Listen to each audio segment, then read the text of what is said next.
Good morning, aloha. Aloha. This hearing of the Senate Committee on Indian Affairs will come to order. Aloha, good morning. Welcome, everybody. I really want to thank the University of Hawaii and the Hilo community for an incredible welcome, a very meaningful protocol in bringing us into this space. I want to thank you for your hospitality. I want to thank you for the work that you're doing. I think it is extraordinary that we are doing what we're doing in this beautiful space, which I'm embarrassed to admit I had never been in. But thanks for everybody's hard work in putting this beautiful room together, including my dear friend Dwight Takamine, who I'm sure had no small role in putting this together.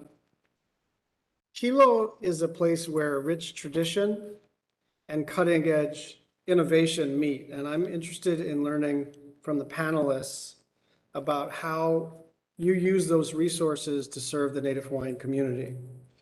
The federal government has a trust responsibility to act in the interest of Native Hawaiians, just like it does with American Indians and Alaska Natives.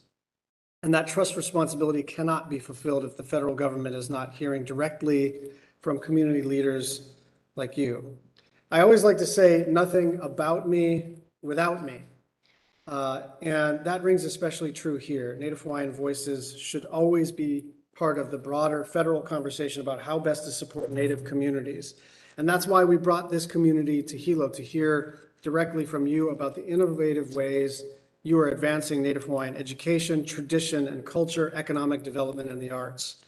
We want to hear about your successes, your challenges, and your recommendations for supporting a thriving Native Hawaiian community. And I will just let you know that normally my opening remarks are around 5 minutes, but consistent with my goal here, which is to have a little bit more of an informal conversation and for us to develop essentially an action list for us to work on together over the next several months and years. I'm going to forego my long statement and just extend a warm welcome and aloha to our witnesses, and I'll introduce our first panel. First, we have Namaka Rawlings, the Senior Director at Halekipa Uiwi at Aha Punana Leo. We have Ms. Kahealani Naioli Wong, the Head of School at Kamehameha Schools, Ke'au Campus. Dr. Keiki Kawai, the Director of the College of Hawaiian Language at the University of Hawaii at Hilo, and Ms. Amy Kalili, a partner at Pilina First LLP. I want to remind our witnesses that we have your full written testimony, and it'll be made part of the official record. I normally say, please keep your statement to no more than 5 minutes, but so take whatever time you want. And Ms. Rollins, please proceed with your testimony.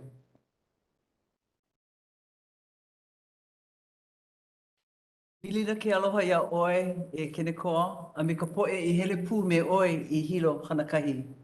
Aloha kakayaka, Senator Schatz. Warm greetings to you and to those that have traveled with you to be here with us here in Hilo.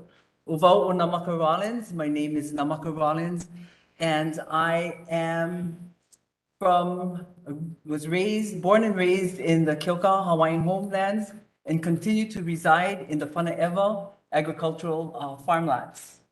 I have my grandchildren, my mo'opuna, my grandchildren, my grandnieces and nephews are students in the Hawaiian medium education program that we have here in Hilo. And I want to first acknowledge too that it's a privilege to be here to be with you, to educate, and to come up with some of the solutions that we've been doing here in Hilo, and to be sitting here with this panel of esteemed colleagues and friends, and even your second panel that you're going to be listening to, my dear friend Luana, and some of those others that will be testifying. I think you put together some great community members to be speaking with you today.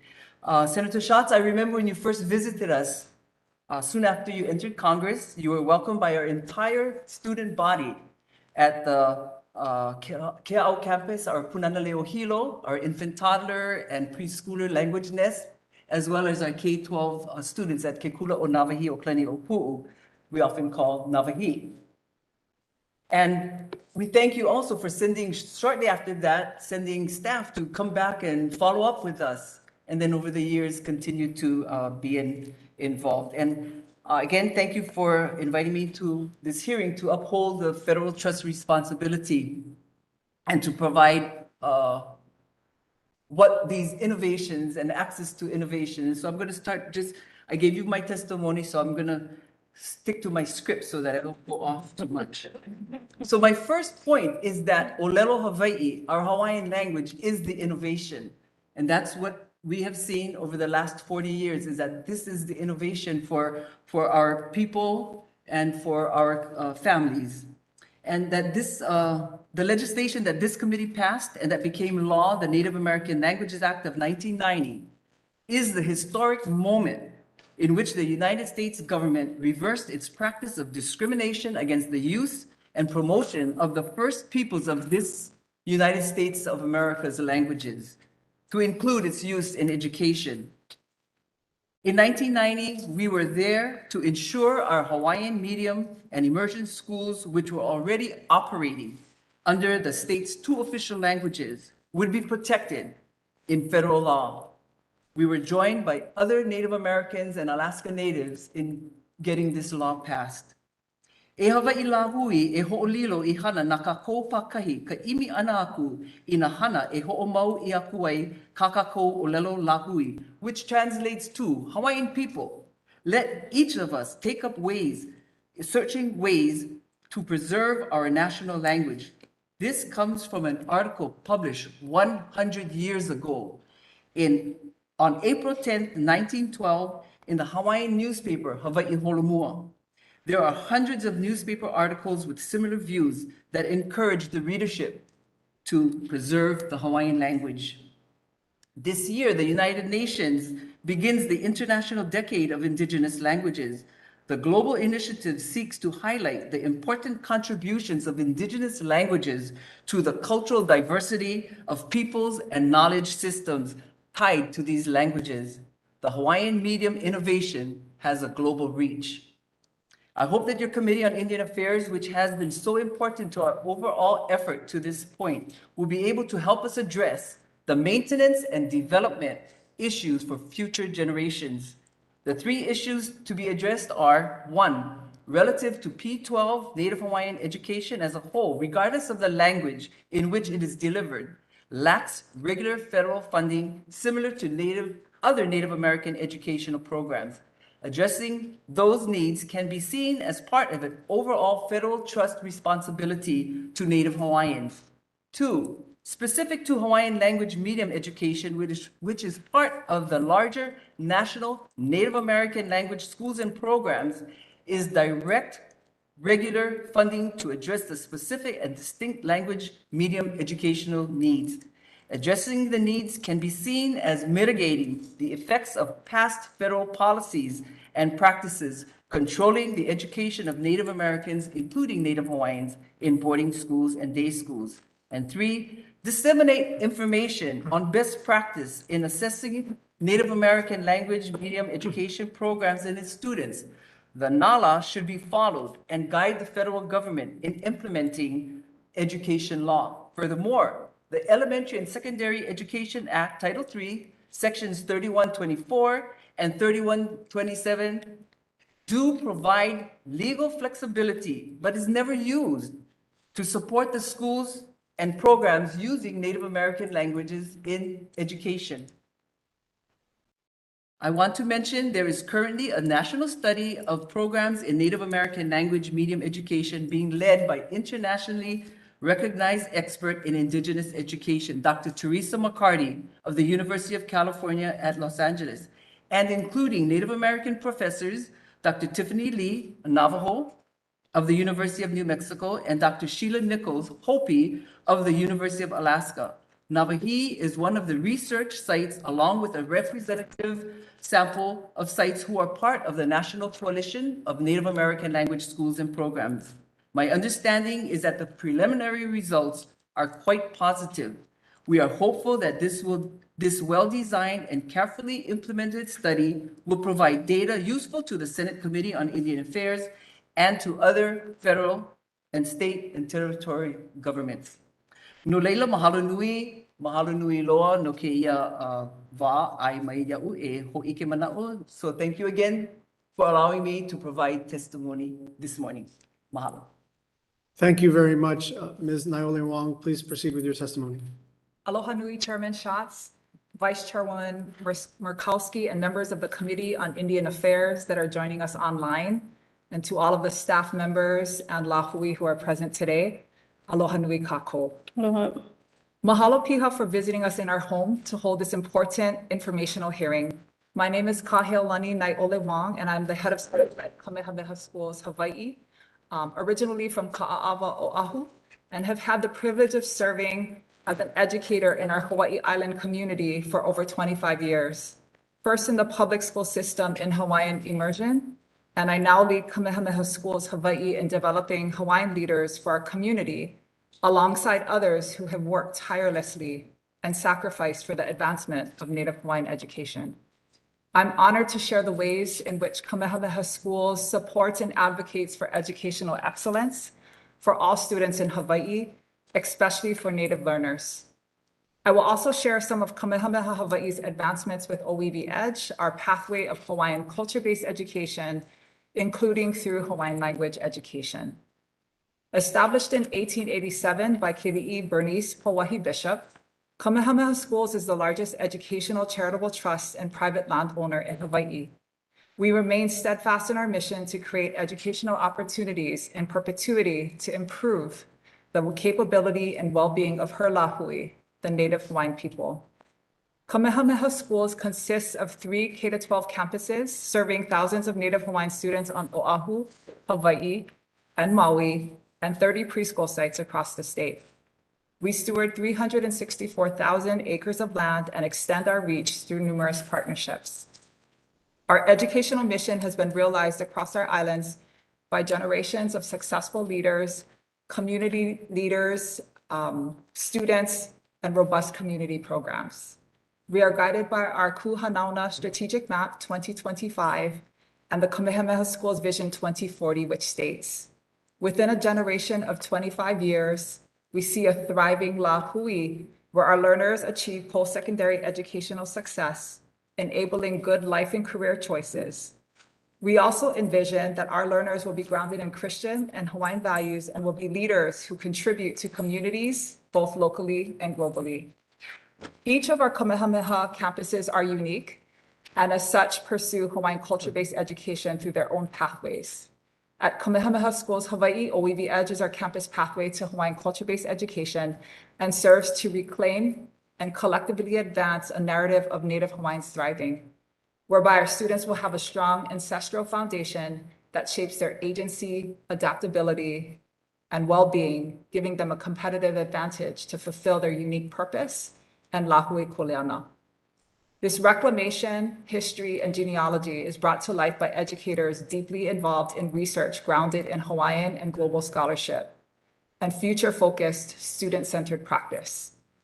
It reexamines the paradigms and structures of a one-size-fits-all educational system by cultivating culturally vibrant and affirming learning environments.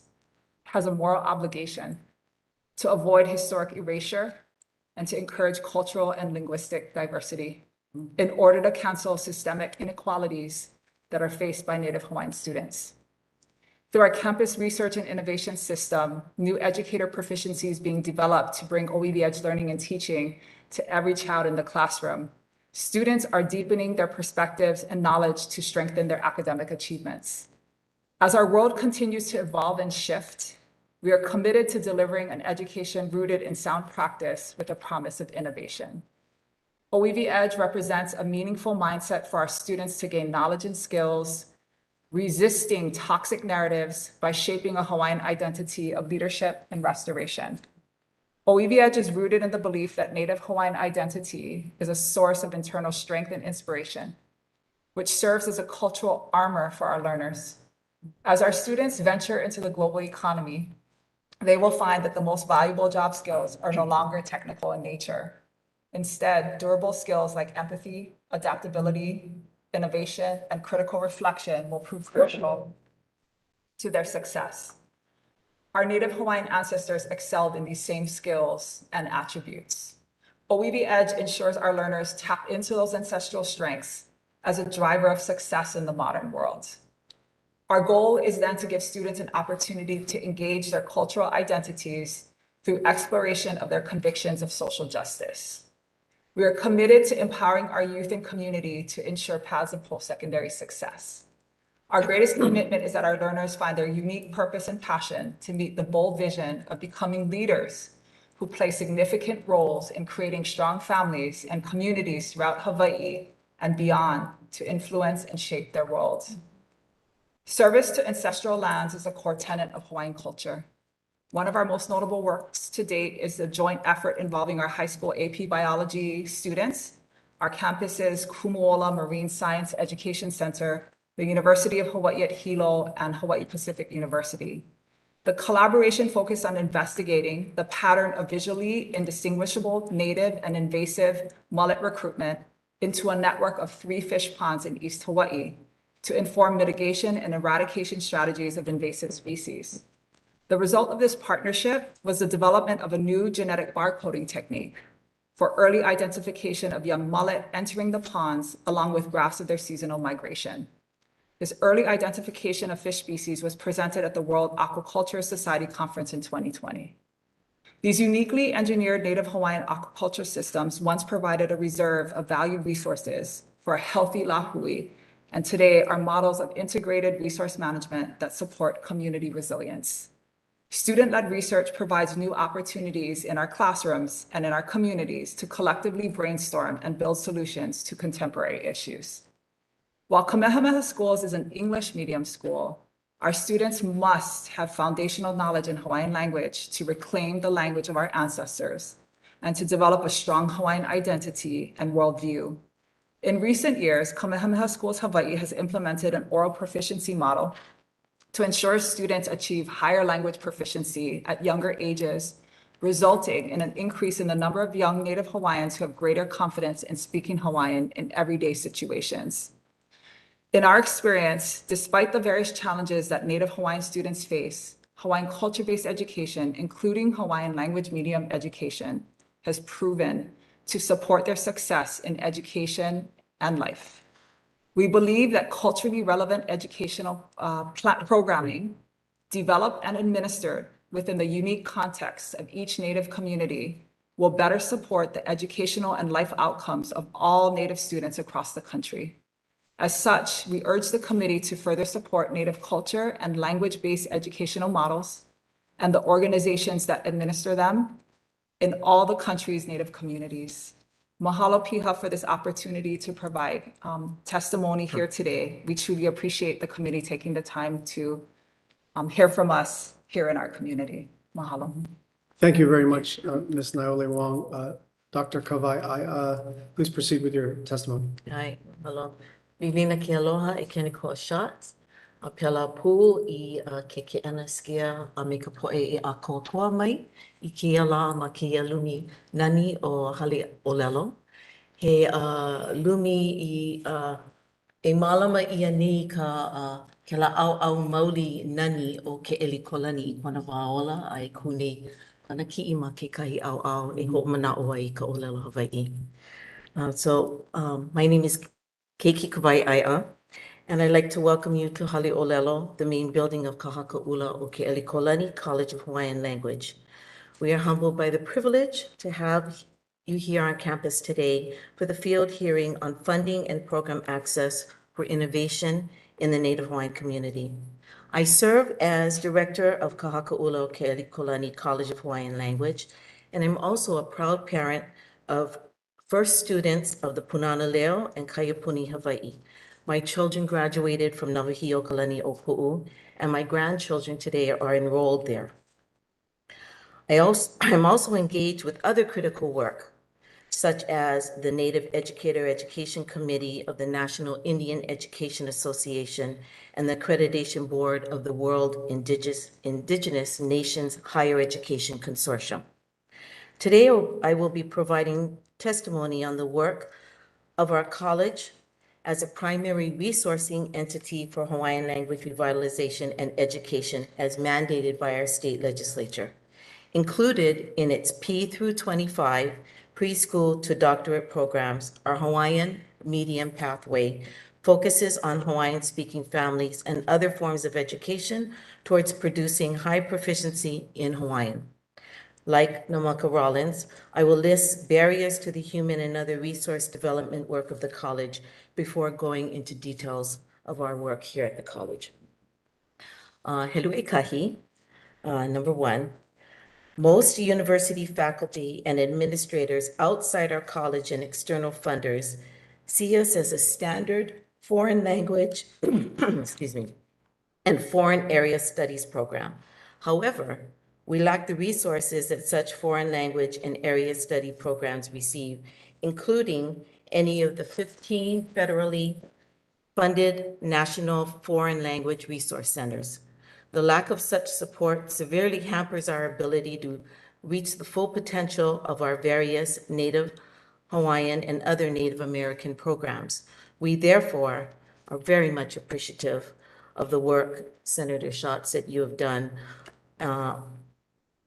in the Senate Indian Affairs Committee to have put a bill to establish a Native American Language Resource Center.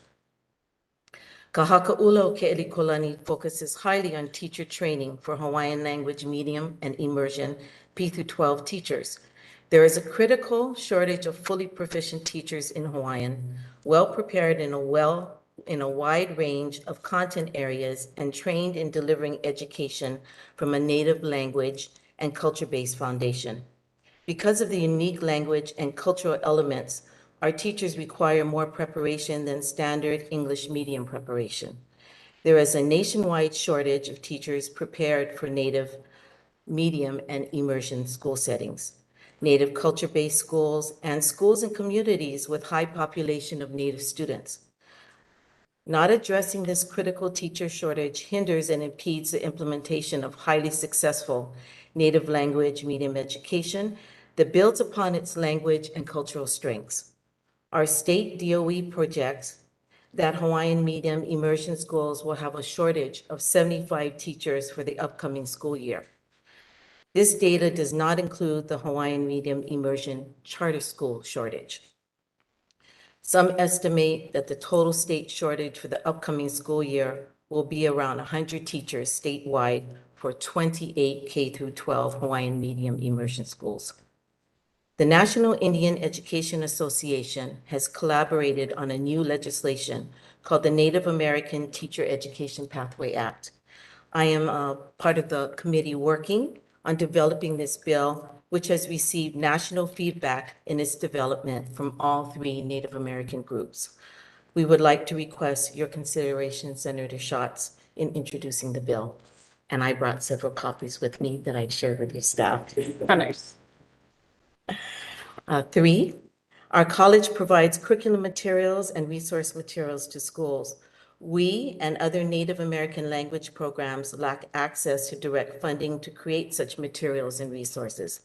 Grants are highly competitive and require much work to develop grants to fit them into our competitive preferences while still focusing on the priorities we know to exist in schools we are serving.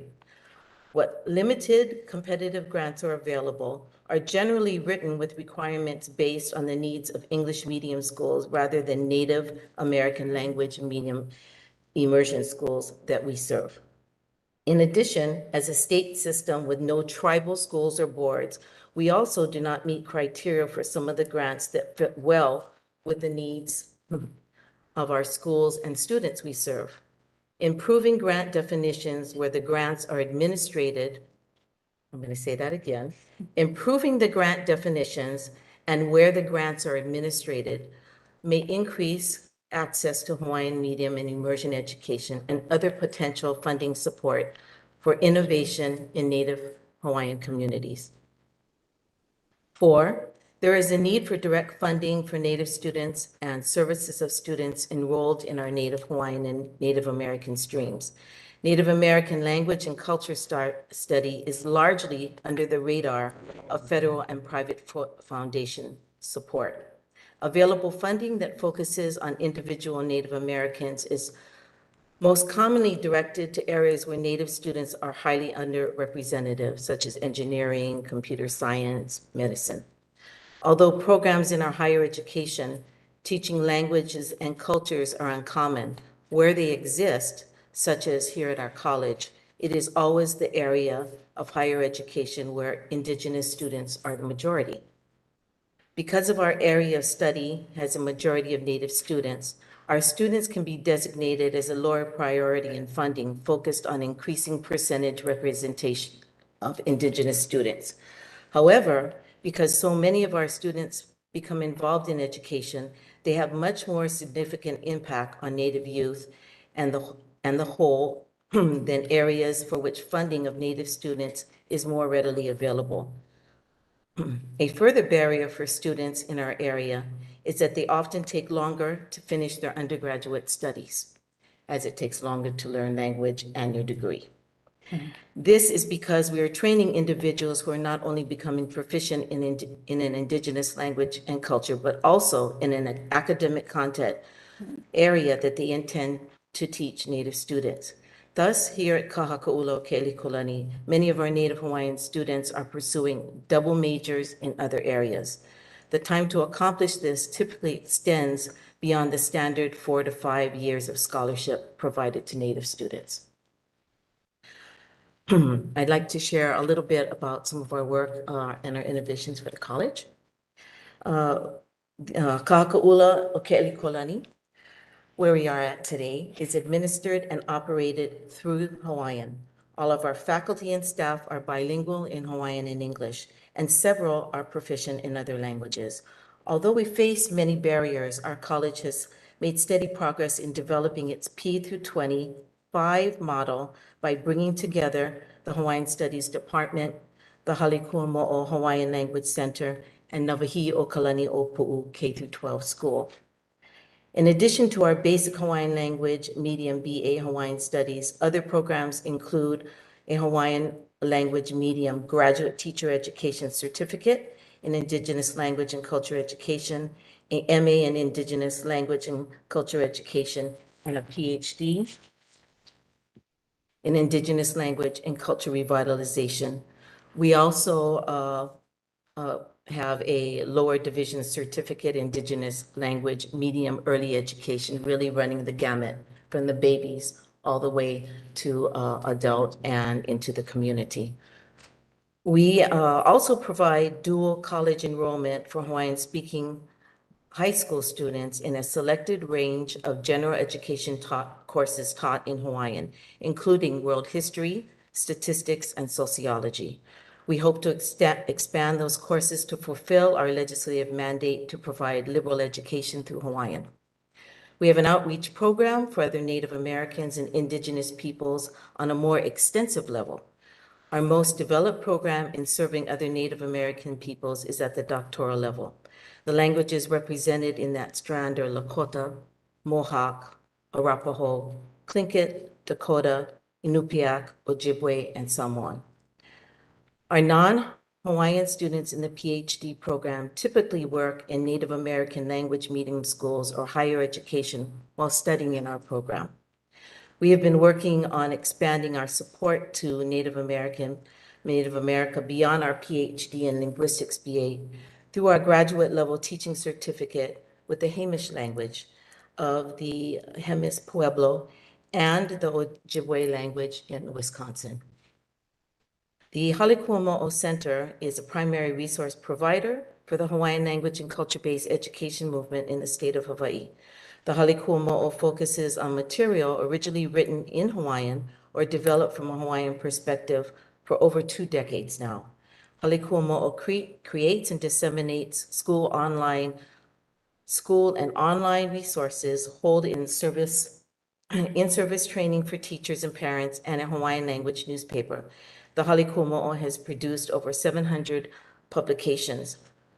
The volume of material support that we provide is very substantial. However, the development, even distribution and maintenance of those materials are highly dependent on winning competitive grants.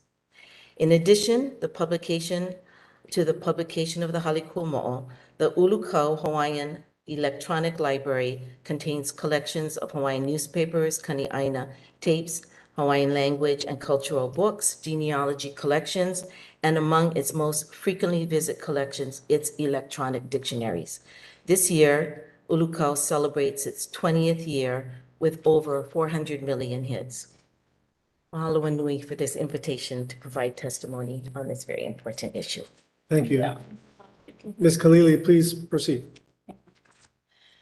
Ia oi, kena kua shots. Amena limahana ka ko'o, amena hoa ka ko'o ke kaiaulu I ho e kino mai nei ki ala, amena lala e ae na limahana e ae a po o ke komike, e komo kele ka ike mai ana no paha, aloha ka ko'o. Mahalo nui as well for this opportunity to speak with you today, Senator. My name is Amy Kalili, and while my ohana hails from Pa'ala'a, more commonly known today as Hali'iwa on the North Shore of Oahu, I grew up right here in Hilo, Hawaii, proudly.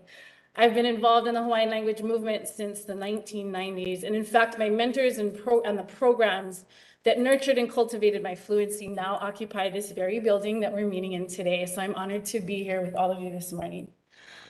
I'm privileged to have worked alongside these amazing wahine. To my right, Namaka Kahealani, back when she was in our immersion program, and Auntie Keiki Nei, in varying capacities at Ahapunana Leo, here at Kahaka'ula o Ke'elikolani, and at Kekula o Navahi o Kalani o Pu'u as well. My more recent endeavors, however, have taken me a step away from the core group of this Hawaiian language consortium and those partners, if you will, out into the broader community, advocating for and supporting language efforts there. There is no doubt that our preschool through 12th grade Hawaiian language programs are the driving force of our Hawaiian language movement. But we all know that this movement is much more than a collective of children in schools. At the core of this movement are the ohana, whose keiki are in the schools, and they are pursuing Olelo Hawaii as the primary language for their children and for their homes. And as that core continues to grow, so do the concentric rings that ripple out from that core. Those rings include individuals and ohana that know some Hawaiian words and phrases, or even learning Olelo Hawaii, but aren't necessarily pursuing an extremely high level of fluency. Some run businesses and organizations that use Olelo Hawaii in some capacity, and there are thousands more who support the movement in other ways. They give financially, they support and pass policy measures necessary to ensure equity and parity for these language programs. They lend their celebrity and influence to elevate the perceived status of language. They provide platforms and dissemination mechanisms to extend the capacity, reach, and impact of our Olelo Hawaii. Whatever their specific contribution, these outer rings of engagement and support are fundamental to the movement overall and to the ultimate success of the group of students, ohana and kumu, that are at the core in these Hawaiian language medium schools. The perceived relevance and capacity of Olelo Hawaii as a thriving, living language that should be used in all sectors of Hawaii is critical to the sustained progress of our language schools and programs. And this relevance, the relevance of the language, will either be cultivated or diminished in the larger context of the movement. For example, next year, correct me if I'm wrong, Anamaka, next year, 2023, will mark the 40th anniversary of the Ahapunana Leo. We've educated thousands of kamali'i and opio entirely through the Hawaiian language. Many of them are now well into their careers, some gaining high-paying positions, not in spite of, but because of their fluency in Hawaiian and the perspective and worldview that comes with that. Yet, we still have policymakers and leaders in our own community wondering what is the real value of them gaining fluency? Why are we trying to use Olelo Hawaii in as many contexts as possible? That, in my humble opinion, is an awareness, perception, and relevance issue, an issue that has unfortunate implications for the long-term support of the language schools and programs, regardless of the amazing work being done therein.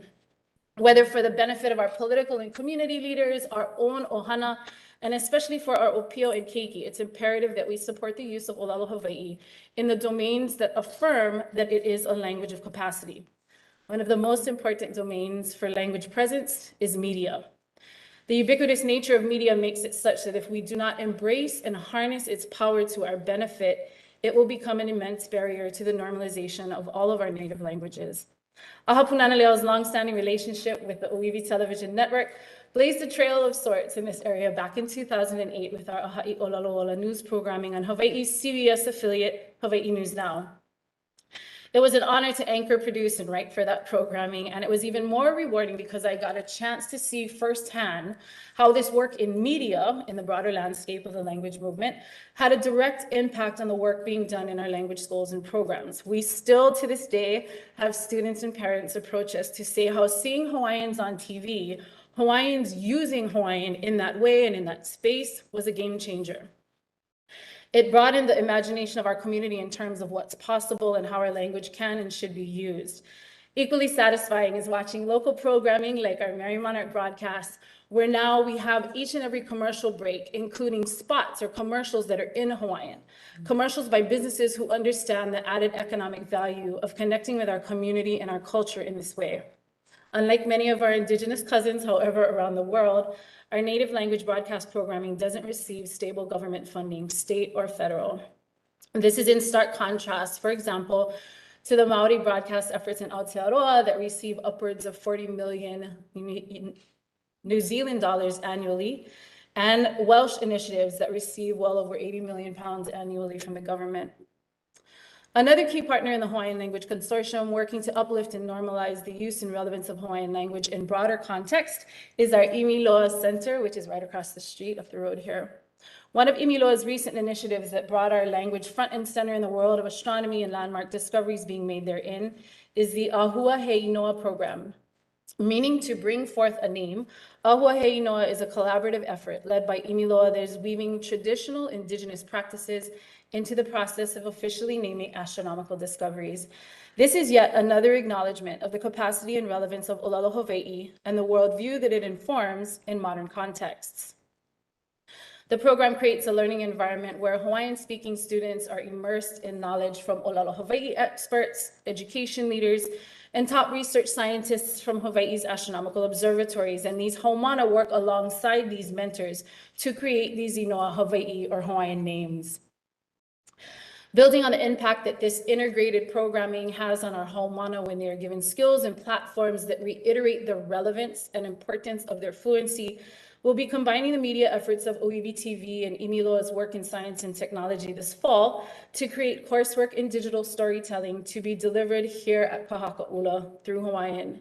We'll be teaching news writing and distribution strategies, along with components of production work, data visualization, animation, and even exhibit development, all again through the Hawaiian language. While these and other consortium initiatives are made possible by creative collaboration and creative funding, having stable streams of support for innovative program development like this is critical to the continued success of the consortium's work. Another vital complementary component of our movement has been fundamental to the growth of our Hawaiian language medium schools has been cross-community collaboration, with which both Keiki and Namaka have referenced. From early advocacy efforts to simply affirm the right to educate our children in their native language, to the ongoing development of the educational programming that's been referenced today, and then our delving into media even, and these science and technology endeavors, collaborating with other Indigenous language communities has been fundamental to success. Our Mokuʻalo Honua Global Center for Indigenous Language Excellence was developed as a gathering place, both physical and virtual, to foster collaborations on a wide range of Indigenous issues and strategies, all of which are grounded in strong language fluency. The consortium had organically been developing these strong relationships with other Indigenous communities engaged in language efforts since the 1980s. These informal efforts were born out of necessity due to the limited resources that are typically available to Indigenous language efforts, as well as the small numbers of those actively pursuing such initiatives.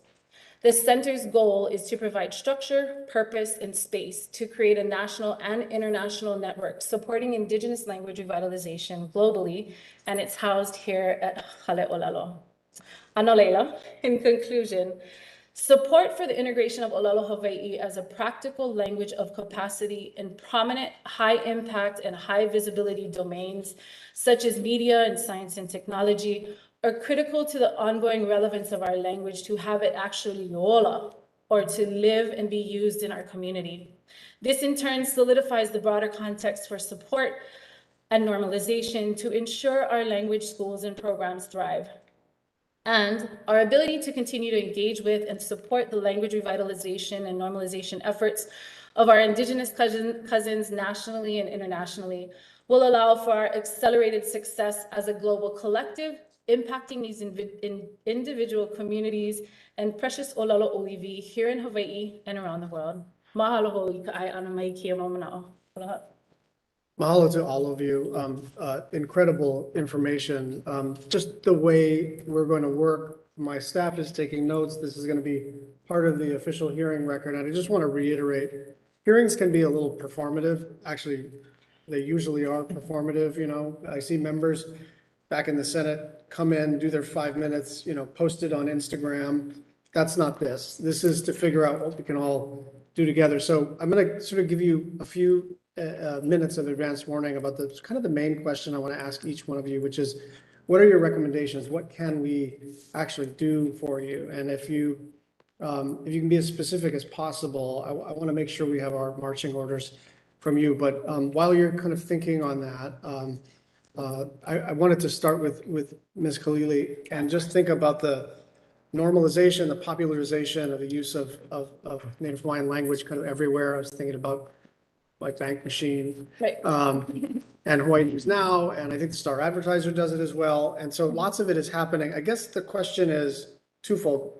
What's next? What's the next kind of level of normalization so that it becomes just kind of commonplace and not like, oh, that's neat that they did that, but rather it is expected that they do that. And then do you have any concerns? How do you balance that against outside forces who may want to commercialize or own or even bastardize the kind of use of language and culture? We kind of, in a way, it's a high-class problem to have lots of people enthused about Native Hawaiian language, but it does strike me that it could be a problem if you have international corporations who want to monetize this without, you know, nothing about me without me. And some of these folks love to make decisions without us. So what's the next steps in normalization and popularization of the Native Hawaiian language? And how do we balance against people who may not share our values? Absolutely. Mahalo for the question. And yes, acknowledging, you know, off the top that it is a delicate dance, if you will. I think as it relates to normalization, I think absolutely being able to continue to develop that core of our movement that I was talking about and these schools and the graduates that are coming out of them. I think we have come a very long way in the last, it's going to be 40 years. We now have graduates that have come out of our programs. And that in and of itself is key to normalization because you have literally a new generation of humans walking around who are speaking Hawaiian and using Hawaiian in a much more normal way than would have occurred naturally 40 years ago. I think it's also about this cycle of now you have these graduates who have their own keiki. And I remember, I don't know if it was your mo'opuna keiki, but I remember having a conversation with a parent or a mo'opuna about their keiki. We've gotten to the place where when they're born, if they are fortunate to be born in a Hawaiian speaking home and have access to a punana leo and to the infant toddler program, may very well be at this point a time period where they think everybody in the world speaks Hawaiian. And then they figure out that, oh, okay, not everybody does. That's huge. I mean, that's a bummer probably for that child, but I think as a measure of how far our movement has come, that's huge. And that's all of that to say, I think that's definitely a step towards normalization. But I do think definitely what we're seeing as Olelo Hawaii starts to make its way into other domains and how strategic we can be about ensuring the sustainability of that is also key. And again, to my point in my comments about the use of media, it's there. It will be there whether we like it or not, you know, and media is all around us all the time. And so being able to make use of Olelo Hawaii in that domain is huge as well, because it just starts to become a little more normal. Even for myself, and I admit that I'm part of the forest. I am in the forest of Olelo Hawaii speaking trees. And so initially, however, when I would hear another Hawaiian speaking person that I didn't know, that was huge for me. I would be like, wow, what was that? And it's gotten to the point now where it kind of doesn't faze me anymore.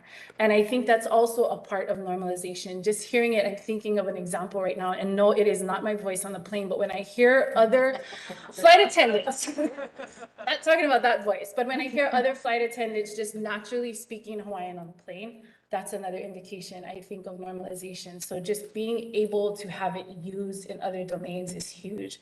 To your second point about outside forces, not joking, but I think we are also fortunate to have so many smart, educated Hawaiians in our community who are literally papered up.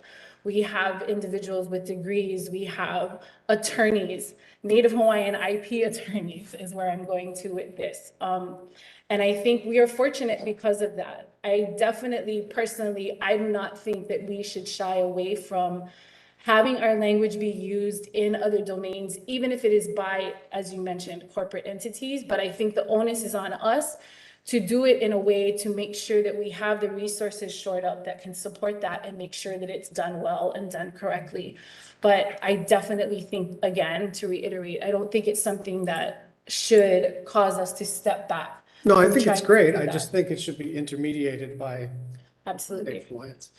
So let me start with Ms. Rollins, and I think this might also be for Dr. Kawai.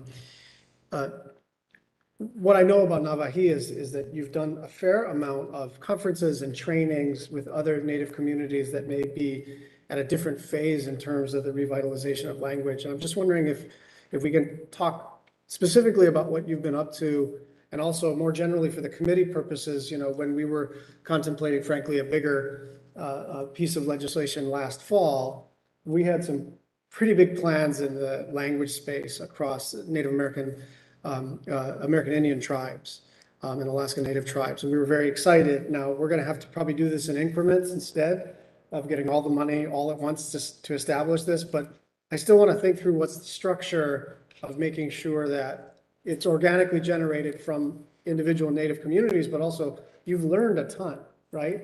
And how do we share that with other Native peoples across the country? Okay, yes, so what have we been doing? Well, we've been doing this for many, many years, and that is to host.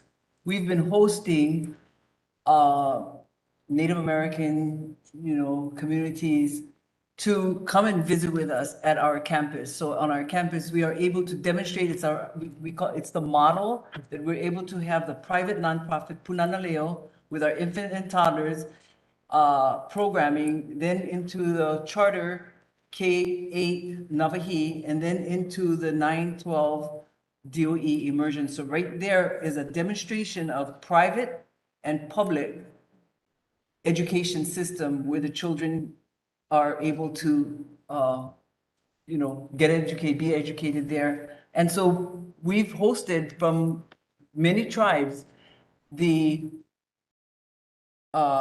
welcoming and then being able to visit classrooms, sit down with us, and we discuss with them. And this is how the program here at the university, the doctorate program, was able to, bring in now an outreach to these individuals that are in their communities that are now driving their own revitalization efforts in their own languages to be able to work back here with our college because they've come through and we're able to see what the possibilities are. And they've come back in again and again. And every time they come back, they always say they keep learning more because you can't do it all the 40 years in 2 days, so they keep returning and they want to know more and how do we do this and how. So we've been doing this for many years. And so I think what we saw when you were talking about the big Native American language, what we were wanting to see in potential legislation that was coming forward, it was being able to get ensure the protection of our Native American languages. We wanted to have the protection in any kind of legislation that came out that would be protecting our Native American languages. These are small. We're not big government. We could get run over by the big government. So all of the funding that we currently have is through competitive It's a competitive funding, and if we don't even have the space to open up to protect our Native American language nest, we were talking about the nest at that time, that would actually, prioritize, because if it is that important to us that it becomes prioritized and that the funding does reach into the community and not get swallowed up by, the government agencies or what have you. So it was talking about how funds that we might have reserves for these types of programs, and that they would be able to have access into the funding mechanisms that were being tossed about and discussed at that time. And it seems to me that we've done a little better. I remember one of the first projects that we had was to kind of educate U.S. Education Department about what you were up to and make sure that, Yes. Under Race to the Top, that we were still compliant, but we actually got through that little labyrinth together. But I imagine that it continues, so I just ask you to continue to ask us to oversee. It's DOI sometimes, but it's also US Ed, to make sure that they get it. And even when we have established public policy, either through law or rule, that doesn't mean the individual person at the education department who's administering a competitive grant program knows where to put this. And that's often the difficulty, right? Is that, there's not a tribe, right? Yeah. And there's a trust relationship, not a treaty relationship. And once you're talking like that with an education analyst somewhere in Washington, DC, you're already behind the eight ball trying to explain not just Hawaii, but Hawaiians and Hawaiian history and statute and laws and our obligation and the overthrow, and that they're busy. And but we do need to continue to educate them, because that to me is one of the big challenges, is that we can make good policy, but sometimes where the rubber hits the road, they're still not listening to you and they still don't know where to put you. Dr. Kawai, We really made some really good points, because I think one of our biggest challenges is really fitting in a box that we don't fit in. Our needs, several of the points that I mentioned, the structure, the fact that we're not tribal, and yet the grants are going to different offices that we can't apply for example. I lost a little bit of the question listening to you. I'm sorry. that's good. I was rambling, don't worry. I think I'll circle back to Can that. I ask you a quick question? Sure. This is more, I think you were particularly interested in where the administration of the grants occur. Yes. Can you flesh that out? Because I think I Yes. get it. I think you want people who are a little closer to Hawaii who oversee these grants, but maybe I'm missing what you mean by that. Well, I will give you an example. There was our immersion funds that are available. They're housed in the Office of Indian Education. And the language reads in Native Hawaiians included, but yet as they are administrated, Native Hawaiians aren't able to apply for those. So there are some glitches in the system with where they're assigned in their administration. And I think even some of the interpretation that may meet or not meet the true intention of the bill. Yeah, thank you for that. And we experienced this with some of the ARPA funds, going to the Department of Hawaiian Homelands, just as for example, where the statute was clear, the appropriation was there, Right. and then they made DHHL apply as if it was competitive grant funding. There's no other agency. It's specified in the statute. So two things. First, we're always willing to troubleshoot, but I also think it would be valuable for us to try to anticipate some of these problems and get on the phone in a consultative way, to kind of walk some of these folks through what was intended by the statute, what you're up to, so that you're not just kind of, in hand-to-hand combat with someone who holds, your ability to get funding Yes. over you. So you can kind of overdo it, right? If they're always hearing from the senator's office, then they may shut us all down. So we have to be respectful of your need to have good line-to-line working relationships, but let's be in contact, because I don't mind troubleshooting, but I'd love to get in front of some of the trouble. Ms. Naole Wong, I want to talk to you a little bit about the sort of experience, I call it experiential learning, service learning, field stuff, when I was young, that was my first job. I started a nonprofit and everyone was talking about environmental education, and I didn't have the technical background in environmental education. And so my philosophy was essentially, why don't we just get a bunch of kids out and they can help wherever there needs, wherever there's a need, pull weeds, right? Plant trees, stabilize soil, and the learning will happen organically, right? And I didn't honestly have the kind of background to develop lesson plans. So I just went to schools, recruited them, and then referred them to agencies that needed bodies. And so I'm always captured by the idea that someone can learn science through culture or culture through science. And so I'm wondering if you can talk a little bit more about what you're doing there and what are the plans for expansion? How can we help? Thank you so much for the question, Senator. I think one of the things is just taking a look and just hearing about this wonderful past 3 decades of Hawaiian medium education and thinking about the broader Hawaiian culture-based education. I think at the time that we were growing up in school, there was just this false dichotomy that there were academic things and there were cultural and linguistic things, and there was a dichotomy, and that's a false dichotomy.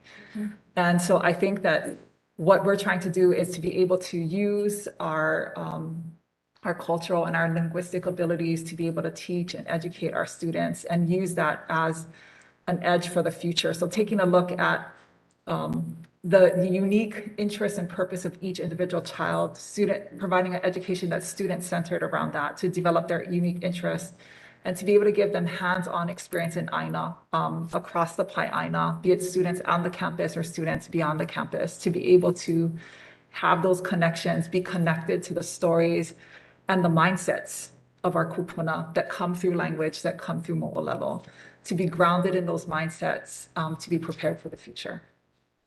Thank you for that. Okay, now my original question, which I warned you about. I'm going to start with Namaka and Ms. Rollins, excuse me. And if there's one or two things that you want these people who do all the work to know and to work on going out of this hearing, what might it be?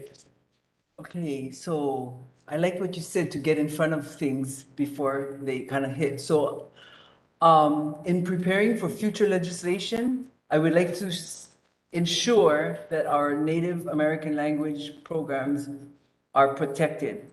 And that means that in any opportunity that becomes available, that we would have an opportunity to, if there's reservations that can be set aside for these programs, or block, whatever they call the block, some kind of a stable. It's all about stable funding so that we can ensure that our teachers, what we talked about, having teachers that we can count on, that we would have the funding, that we can count the teachers we can employ them and they can count on, having this employment. And so some of this is, and not having burden for us with in the childcare and early childhood education, and not have that burden on the families, so that we can help our families, grow our teachers, and be able to help in that way.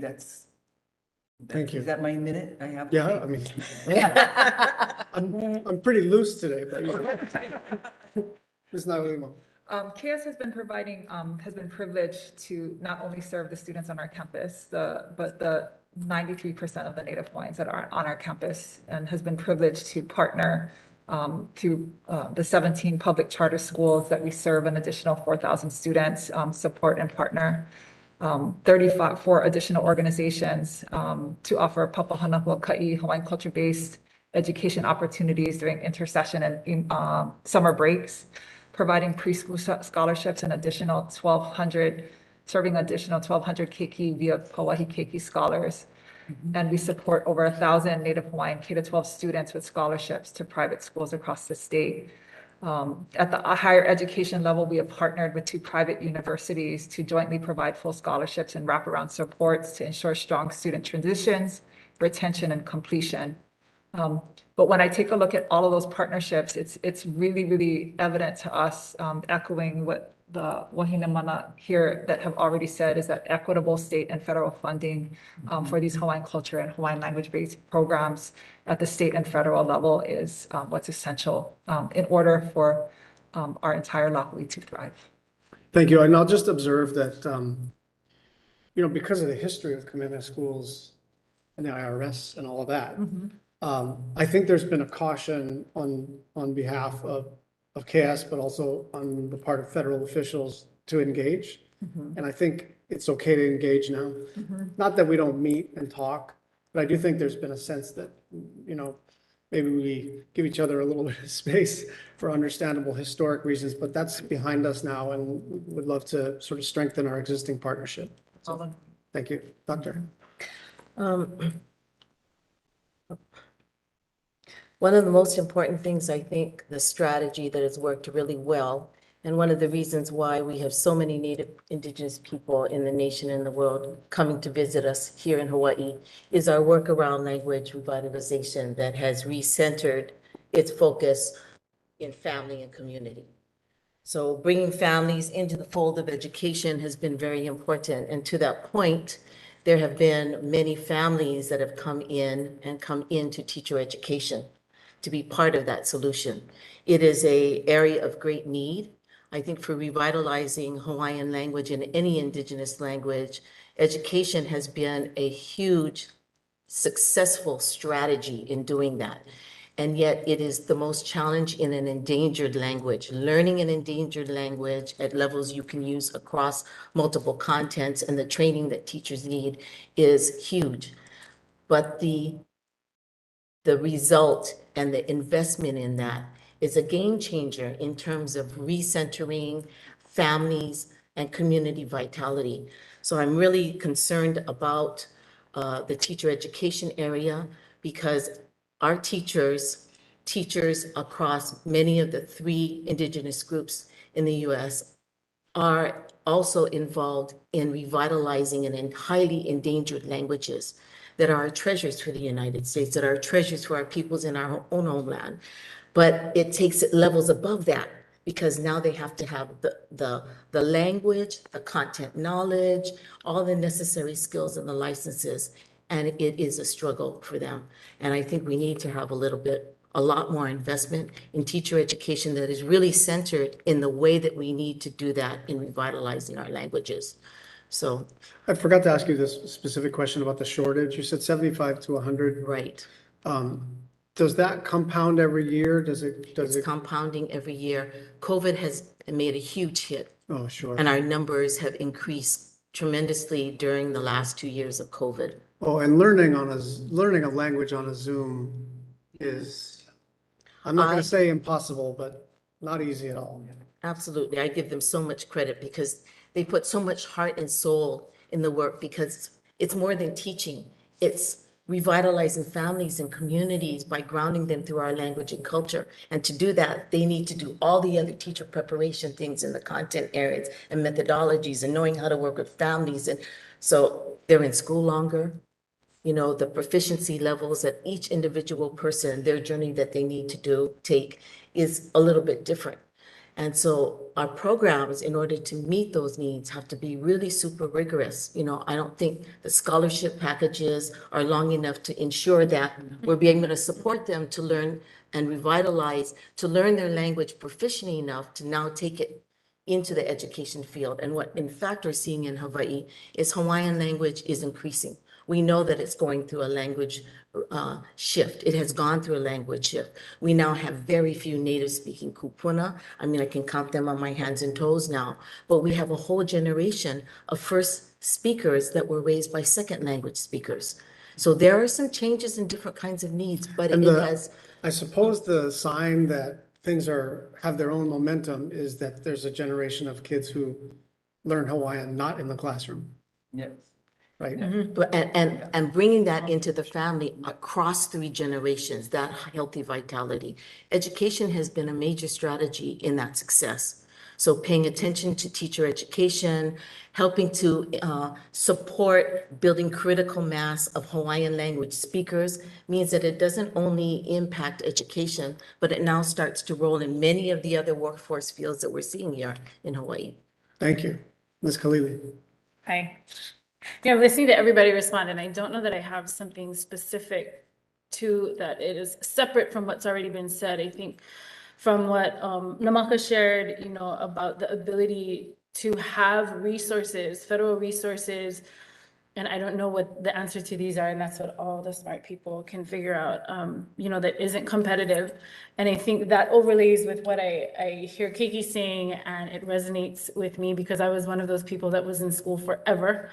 I think parlays, or it's applicable to a whole bunch of things, and I'm gonna get to my media point as well, is that we are trying to excel, when we're talking about education and academics, we're trying to provide an excellent academic opportunity for these keiki and these ohana, but we're trying to do it through a language that we are revitalizing at the same time that we are trying to provide this excellent education.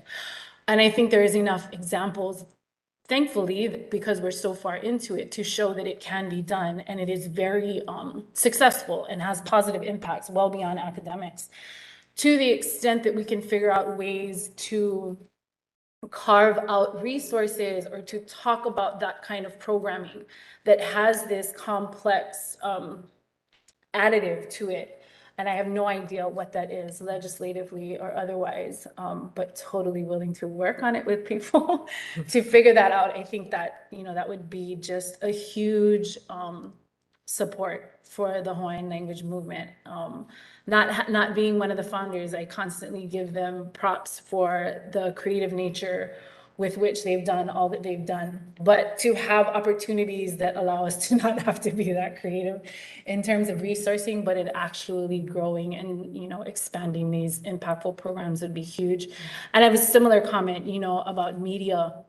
I say it all the time, we have this love-hate relationship with our Maori cousins, and I use them as an example all the time, and I did in my testimony about the type of funding that they get from the government, and I know that that's a very different relationship. The relationship that they have, you know, with their government and ours as Hawaii. But figuring that out, and I don't know what agency and what approach that might be, but to figure out a way, whether that's, you know, through whatever agencies impact CPP, you know, we can get into the minutiae, which won't right now, but there are, you know, certain FCC regulations that have impacted our ability to garner funds locally on a state level.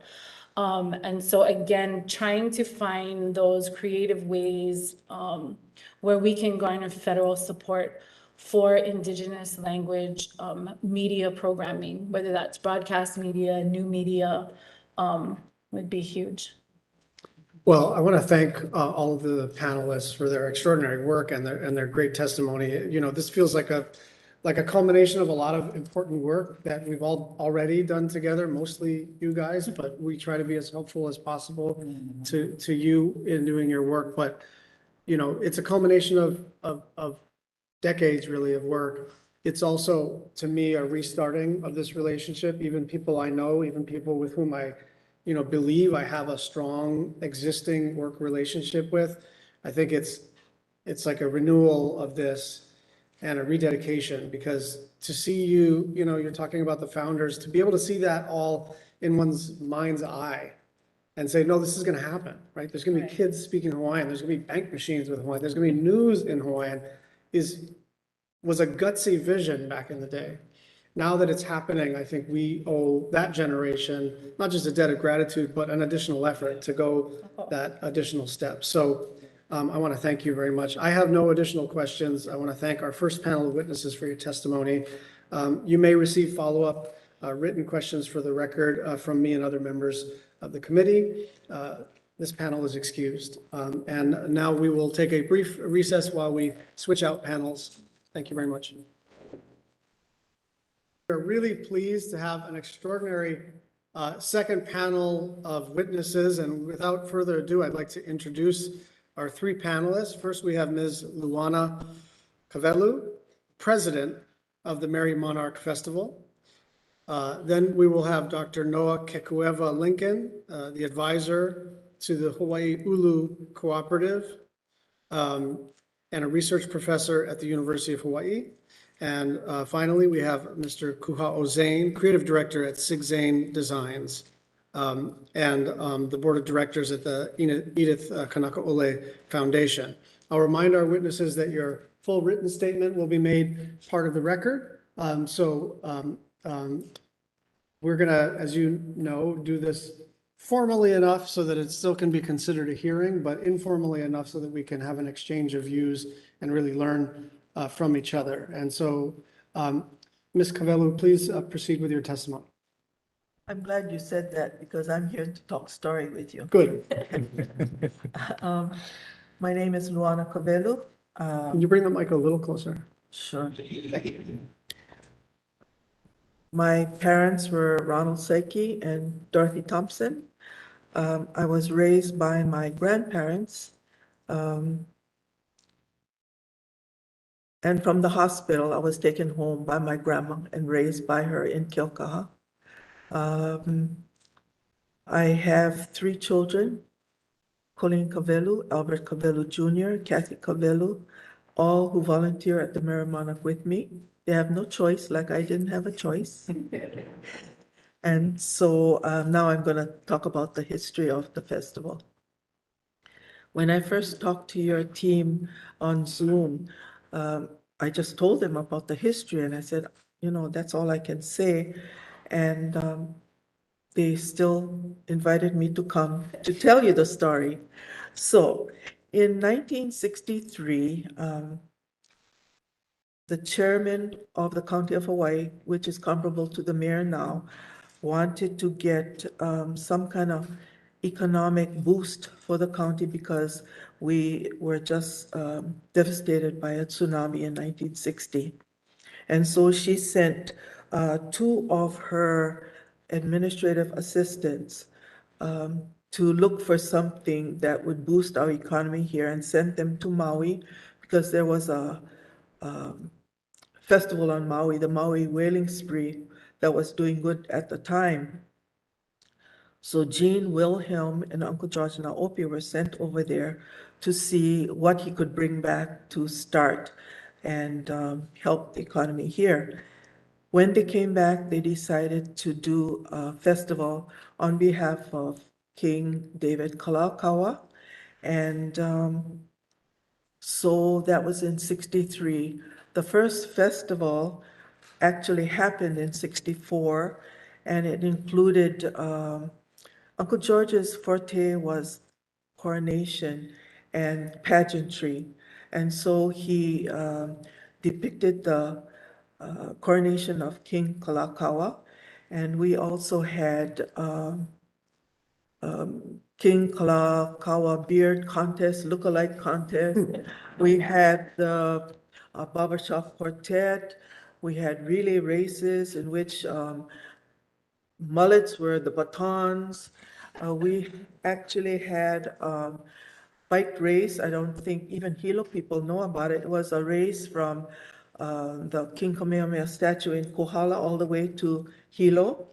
Yeah, that was something. It was Pete Beamer was the one that wanted that race to go on, and we did it.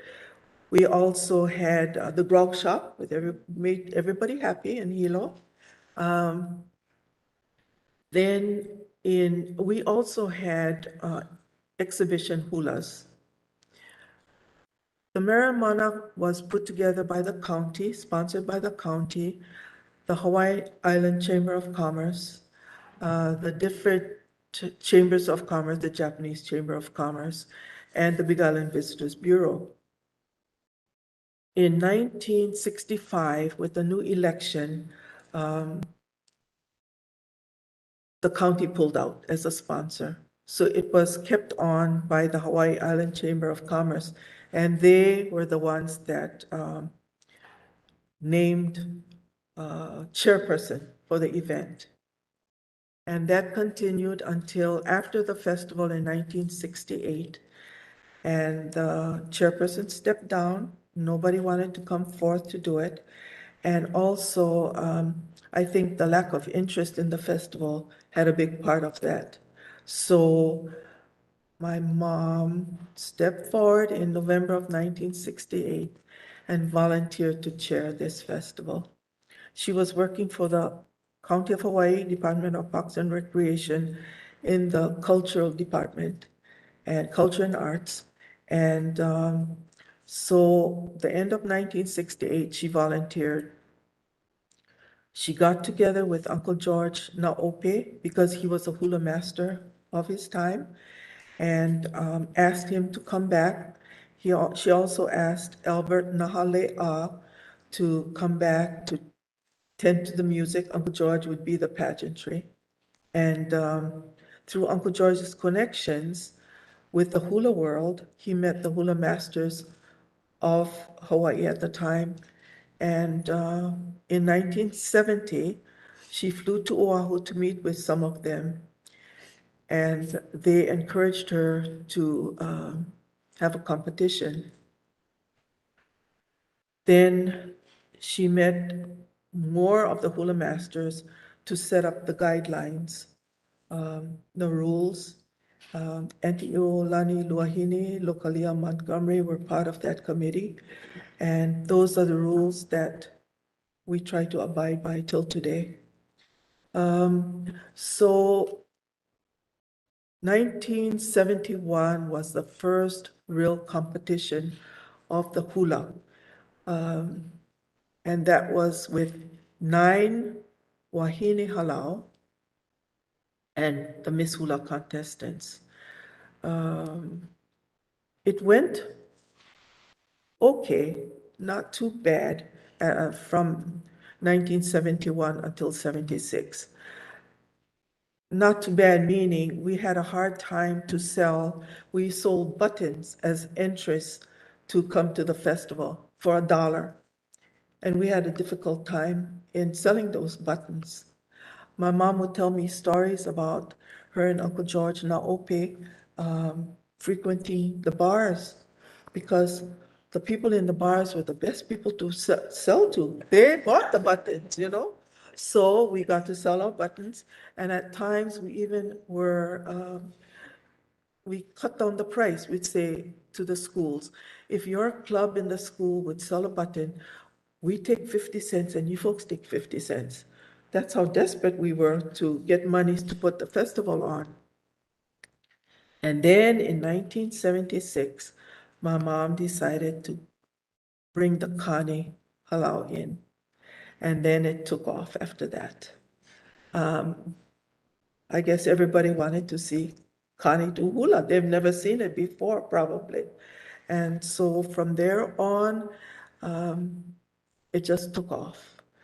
We are coming upon our 60th anniversary next year. We, let's see, what was it? In 1970 was when my mom met with those hula masters, and they set new goals which focus more, instead of the grog shop and the bearded contest, more cultural stuff. The hula, arts and crafts, and more of the things King Kalakaua wanted to bring back to Hawaii.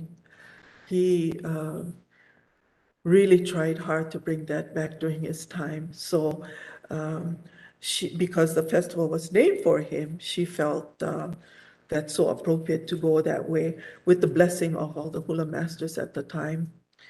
The competition is just only one facet of the festival.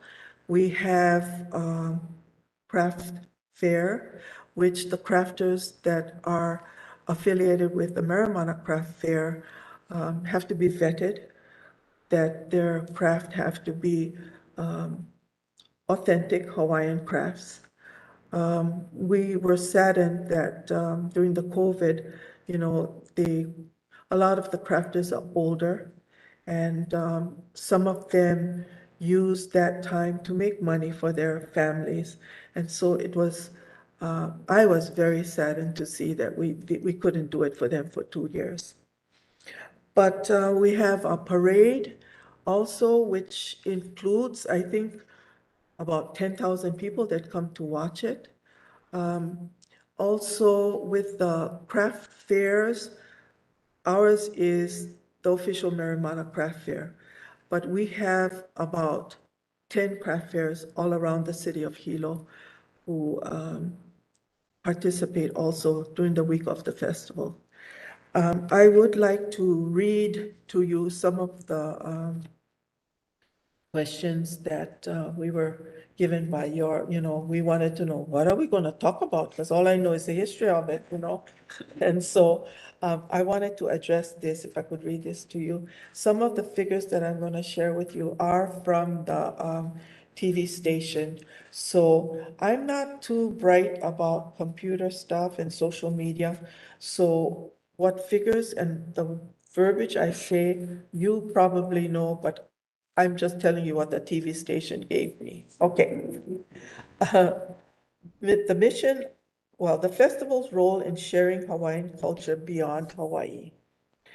The mission of the Merrimana Festival is to perpetuate, preserve, and to promote the art of hula and the Hawaiian culture.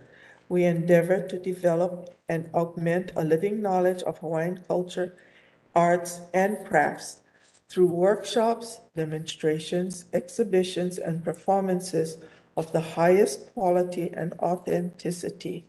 In doing so, we seek to enrich the lives of all Hawaii's people and beyond, including individuals who might not otherwise have an opportunity to participate in the culture.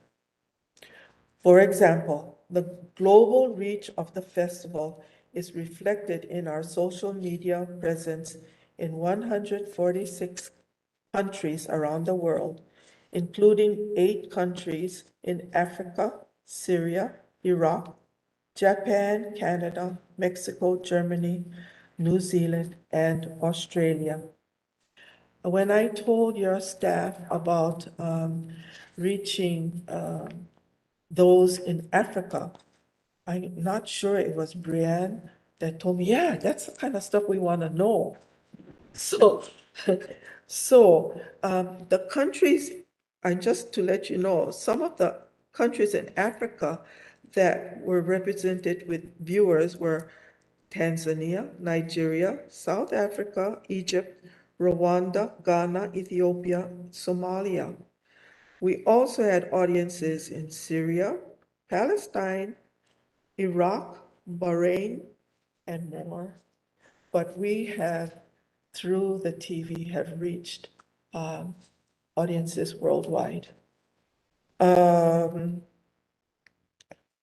broadcast extends the reach from those in stadium each night to over 750,000 additional Hawaii viewers on the TV broadcast, plus online users generating over 30 million impressions.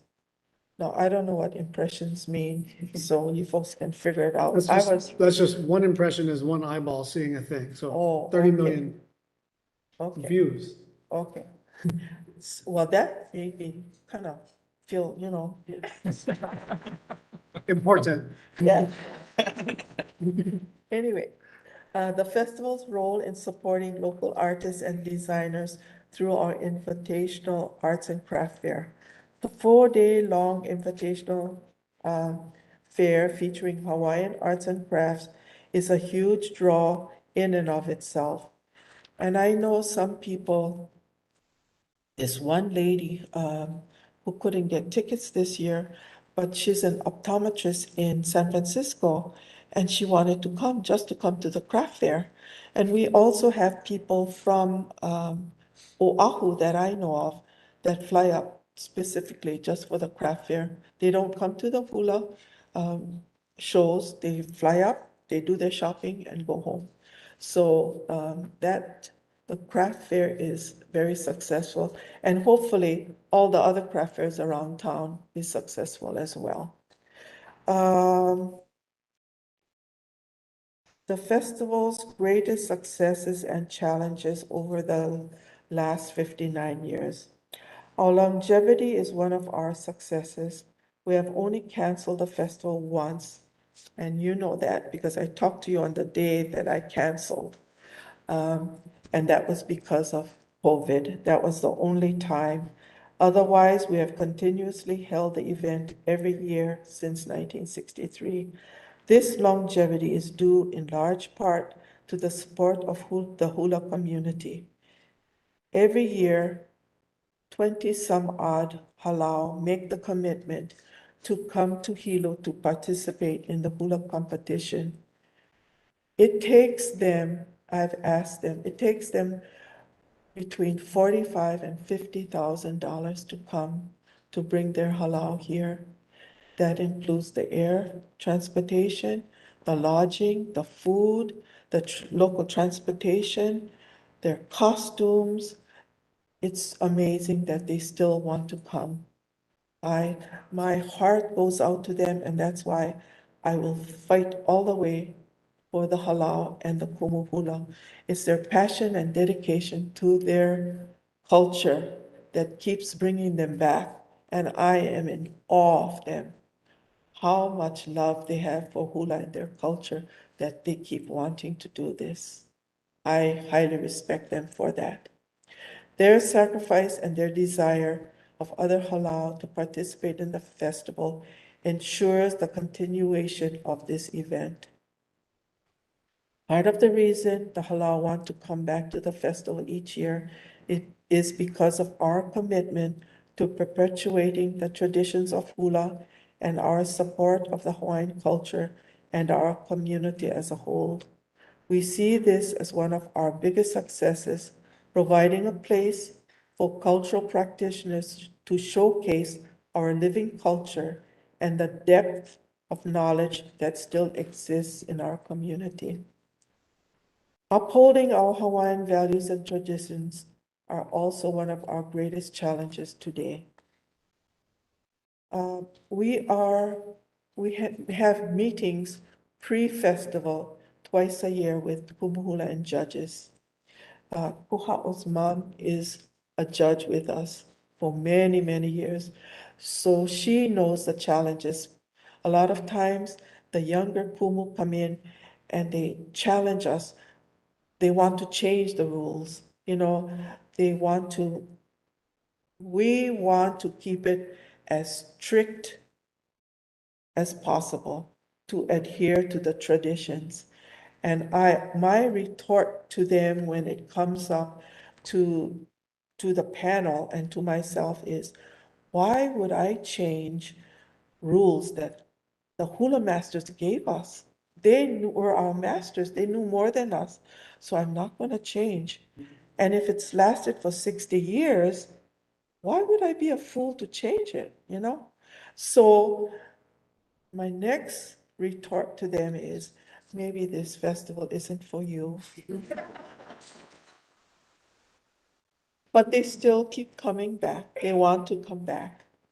So the hula masters who gave us these rules cautioned us to hold fast to these practices and teachings of our elders and to ensure that we don't stray from the path that was set forth before us. And I thank you for hearing me out. Thank you very much.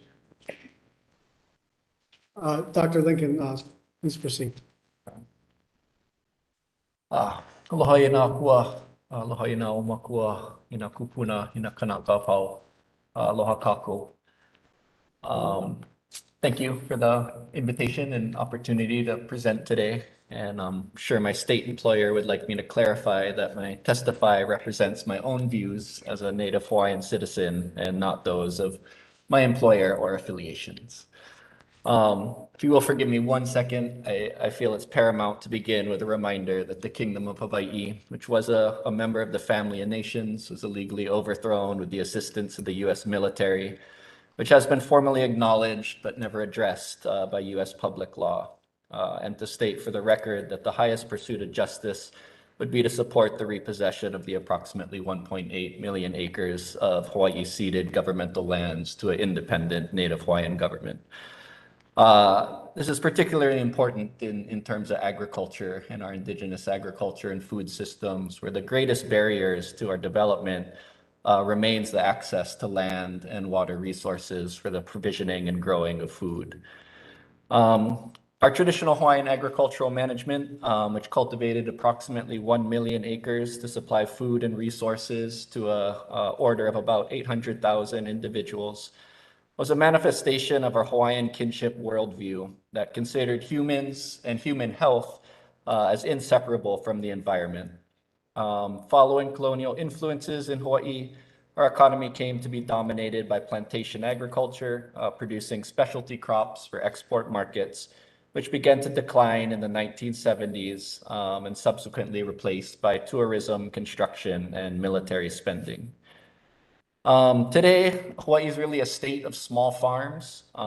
We have over 7,400 farms in the state, with 90% of those being less than 50 acres. Our gross agricultural value is currently about $550 million, largely for export and dominated by a small proportion of farms. About 10% of farms produce 90% of that value. Hawaii imports 85 to 90% of our food supply, and we rely on a just-in-time importation system, meaning that at any given point in time, we have about a 3-day food supply stored in the state, putting us in a very precarious place in terms of disaster resilience and food security, and equating to about $5.9 billion in food imports to the state every year, placing a drain on our economy. We produce less than 0.5% of our staples locally, and in particularly our indigenous crops and indigenous staples are in very low supply.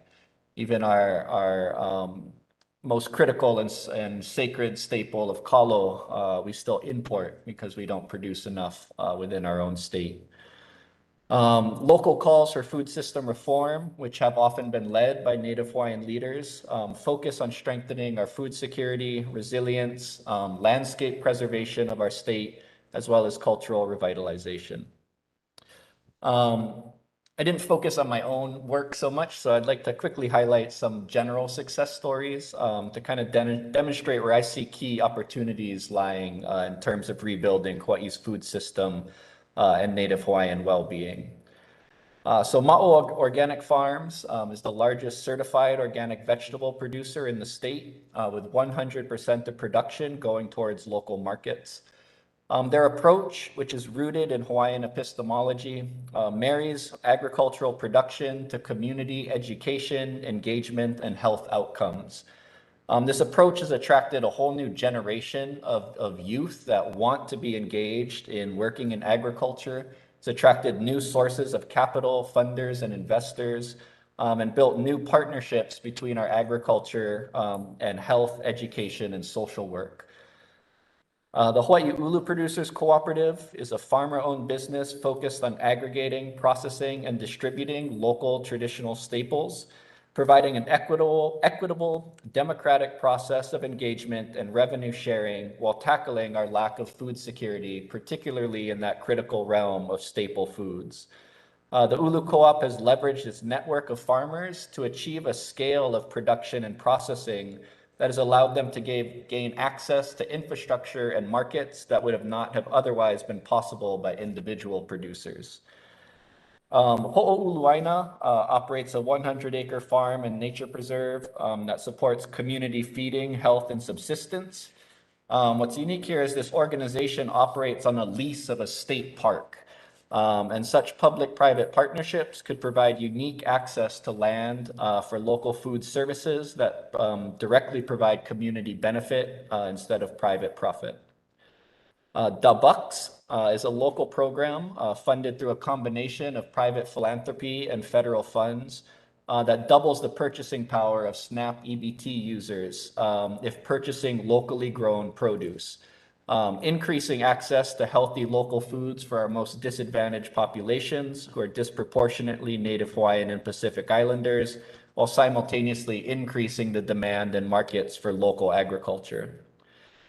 Finally, it would highlight legal battles, such as those that have allowed food safety exemptions for our traditional preparation of kalo, and other efforts that hold our state accountable to its own water laws that showcase Native Hawaiian effort and leadership to hold the state accountable to the public trust guarantees of our environmental and cultural rights. would emphasize that the bulk of the progress I see being made in this realm is really being led through small grassroots organizations, often leading the way and pulling our state and large private organizations behind them. While the barriers to growing Hawaii's local agricultural systems are substantial, and many of them I feel are not easily addressed by federal bodies, would like to offer a few key areas where I think potential action might have impact. Due to our history, and in particular our plantation history, Hawaii has a severe lack of physical infrastructure needed to support a local food system because we built the infrastructure to support large-scale export of just a few crops. And then to ensure equitable access of our many small farmers, publicly owned or not-for-profit infrastructure is essential to really building a just and effective local food supply. So investment into state lands and facilities can also spur the private investment, as is evidenced by existing facilities, including by the Ulu Co-op. Access to reasonable capital with fair rates and low cost to engagement can remove many barriers as well without requesting a handout from the government. Of particular emphasis, I feel, needs to be the access to capital for Hawaiian homeland recipients. As lessees who do not have the collateral of their property, they cannot access normal lines of capital and are often left with a land holding that cannot be developed to contribute to local food.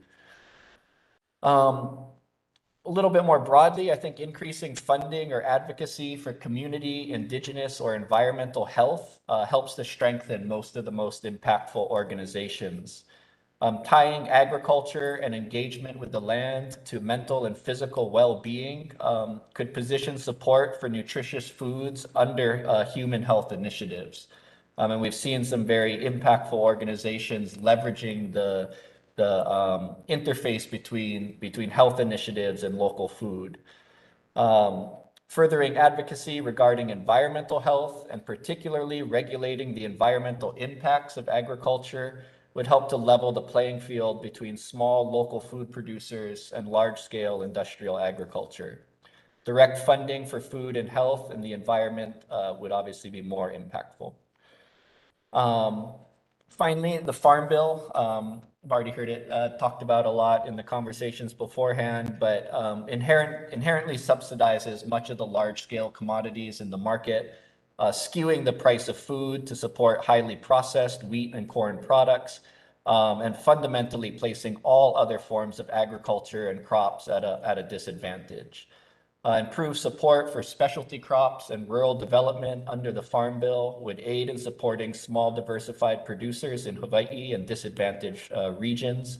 And in particular, research for our underutilized and indigenous crops is a major barrier to adoption because many farmers simply don't know how to deal with the many pressing problems on our traditional crops.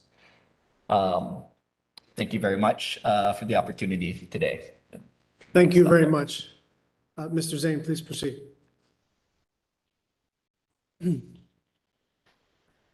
Aloha kākou.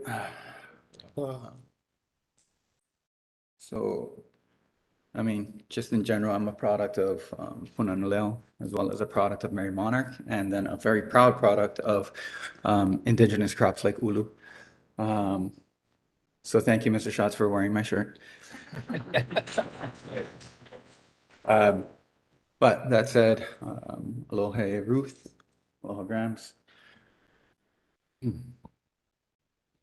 Edith Kanakaole Foundation stands as a continuance for the indigenous knowledge of Edith and Luka Kanakaole as generational practitioners of our once Spanish but now thriving native dance hula iha'a, and most importantly, as Native Hawaiians implementing our ancestral insight as solutions in our modern world. Our work helps to provide solutions as it relates to conservation and restoration of historical sites, land and resource management, performance art, design, and education. Fluency and familiarity with both Olelo Hawaii, or the Hawaiian language, as well as the chants, songs, and stories is the cornerstone for our foundation. Our halal or dance troupe led by the daughter of Edith Pumu Nalani Kanakole, my mom. Halal Kikuhi has continually practiced our style of hulai ha'a for 8 generations, translating ancestral and familial chants into world-renowned choreography and dance. The practice of our hulai ha'a not only includes the movements of choreography, but also it's inclusive of learning about the key native plants within our forests, the gathering process, creation ideals in creating our regalia, and in the training and execution of ceremony and protocol. Our organization's founder, Pualani Kanahele Kanakaole, received an honorary doctorate from the University of Hawaii for her life's work in Hawaiian studies, education, and curriculum. She brought to light the Papaku Makabalu methodology, that is the native Hawaiian approach to science and observation of our land and natural phenomena. This methodology employs the translation of ancient Hawaiian chants as generational, in-depth observational data of place and how it coincides with current scientific research today.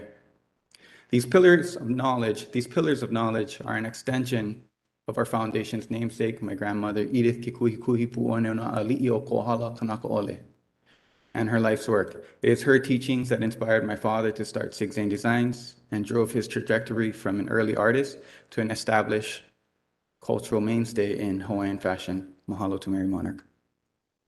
Now, in my work today, I uplift and carry forth this ancestral insight and apply cultural solutions through design, consultancy, and commerce over the past 2 decades.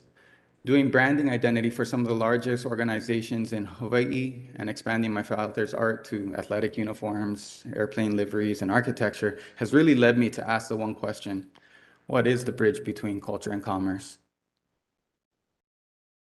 The answer to me is as simple as my grandmother put it: we must educate. We push on innovating platforms to educate audiences and continue her mission. I'm humbled by this opportunity to share. But I would like to do the talk story part. So as far as Edith Kanakole Foundation and having that conversation about educational platforms, some of the products that we are working on currently is our KIPA program, which is a tourist industry certification, because we can't blame somebody for putting out wrong information if we're not properly educating them. We also have some work with the national park here and understanding GPS mapping, but not GPS mapping just by what you can see with your eyes, GPS mapping by using the ancient chants to be able to identify what has been here for generations. And then also we have the Honuanui Akea process, which is going through a kanawai as well as a kapu process, not only with just local entities or native Hawaiian entities, but also corporate entities. We have entity naming strategies, cultural narrative and design strategies. And then now currently what we're working on is how can the blessing chant Mokuka Piku actually inform architecture in buildings. And then also we have work with the University Office of Indigenous Innovation, which also speaks to the health equity, and then also projects with soil health. And if that's not enough, sometimes my grandma likes to just remind us that we still need to do a lot of work. And so currently in 2023, she'll be honored with the US Mint on the quarter coming up very soon. So all of that said, I just finish off with this.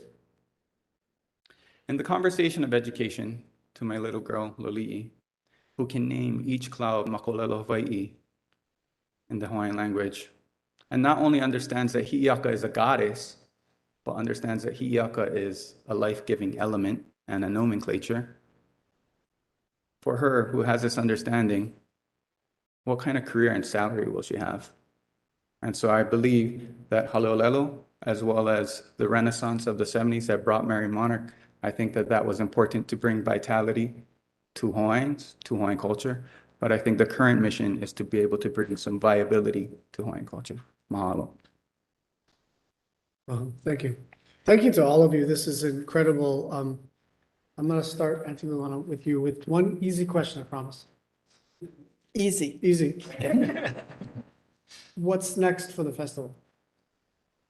We already have everything in place for 2023 as far as judges and the halal. June 1st is my deadline for the next year. They have to have Portuguese sausage sales to earn the $50,000 to come, so I have to let them know early. But we'll continue, just plugging along, doing what we know what best. There's a tendency among people who have positions of authority to assume that we're always needed. So I'm not going to assume that we're needed, but please do let us know if there are things that we can do. You're succeeding just fine without federal intervention, and we don't need to fix anything, but please let us know how we can be useful to you. Dr. Lincoln,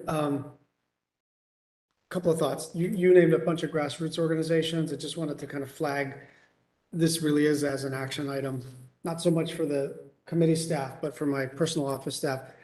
Earmarks are now allowable in the federal appropriations process. And I have to say, it's maybe top 5 most fun things that I get to do, because we get to receive all of these requests from extraordinary community organizations and give them resources. And so I'll just ask you to flag viable projects for us. You know, there's criteria. They have to be a nonprofit or a government.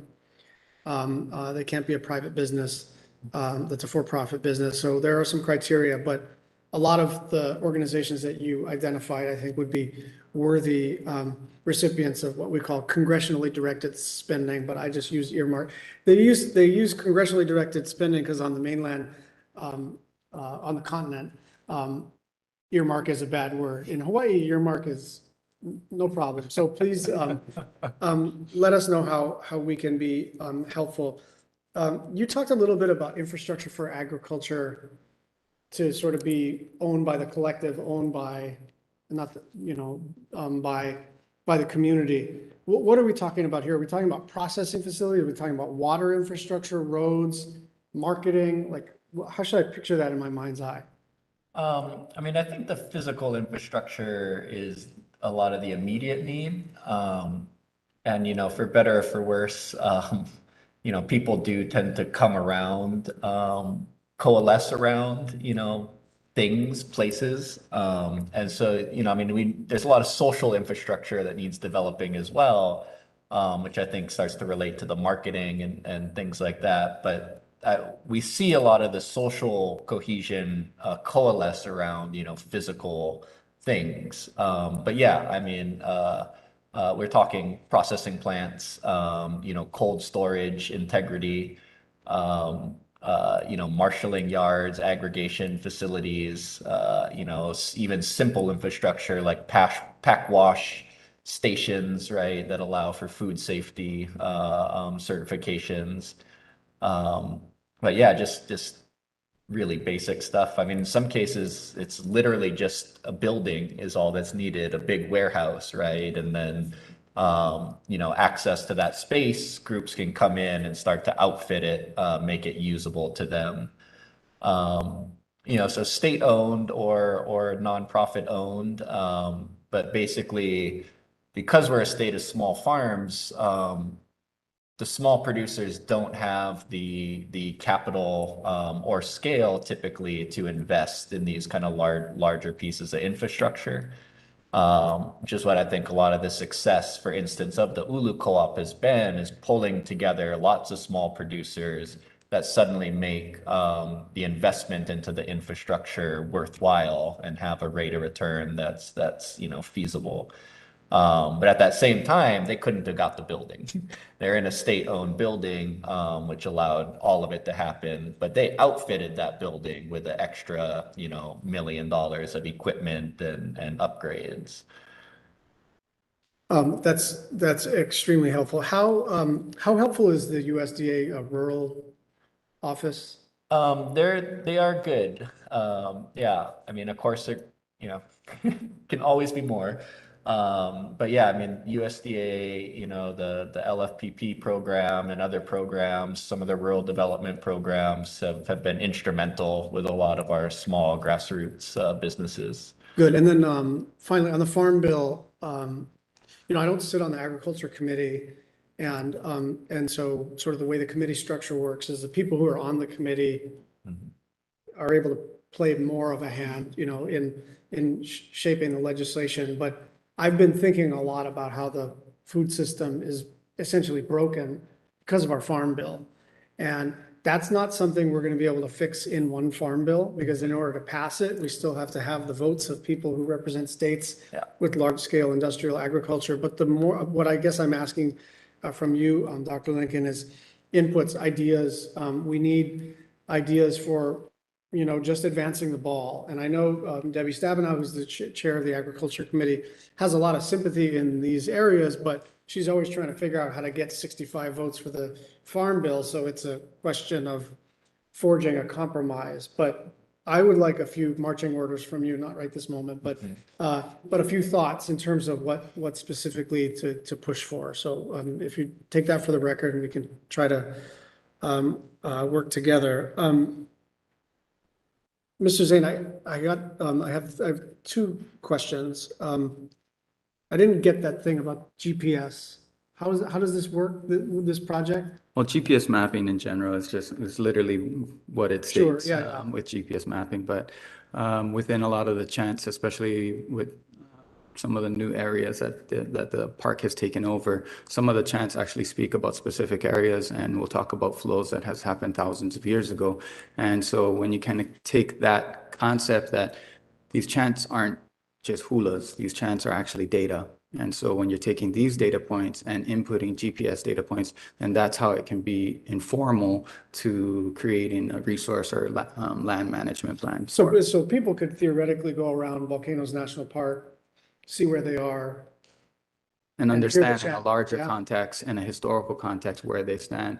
And I think that goes to both build a regard as well as a respect, not necessarily just for the chants and the historic value, but also for these translators of this historic value. At Arlington National Cemetery, they now have, I don't know if they built it totally out, but I know they're at least in the process of doing it, where every gravestone where they have a record, you can walk around with as long as your location services are on, you can know the history of that particular fallen soldier. And what an extraordinary resource.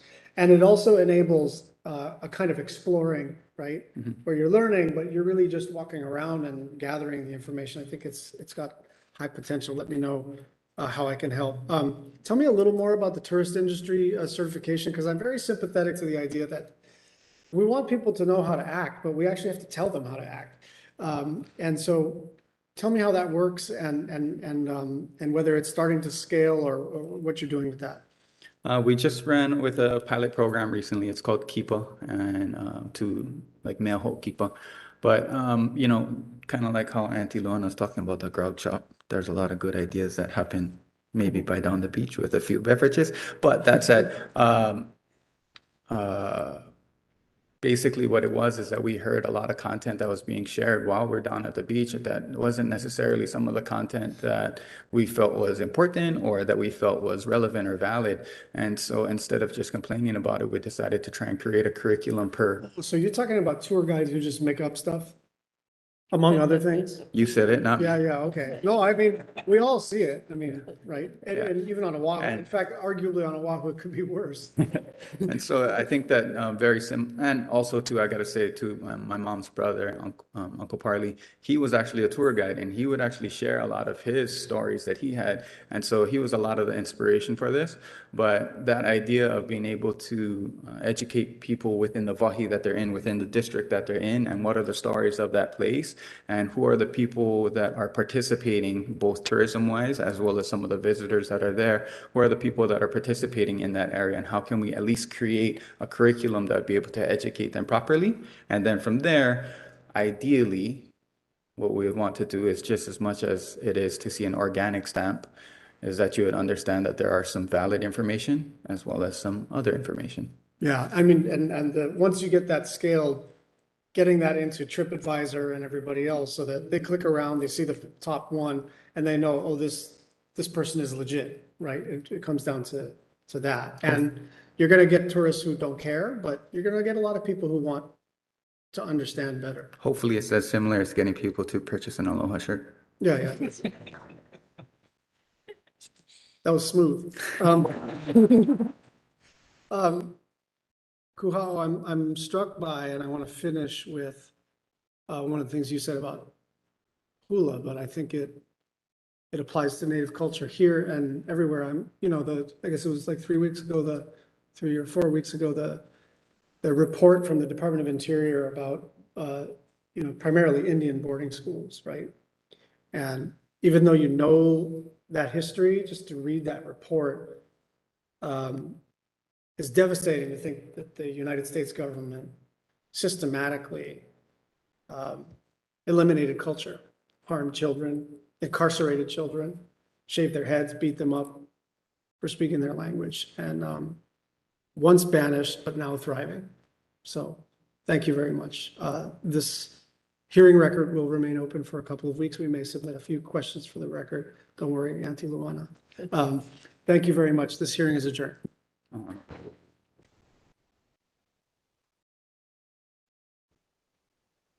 Perfect. I wrote on.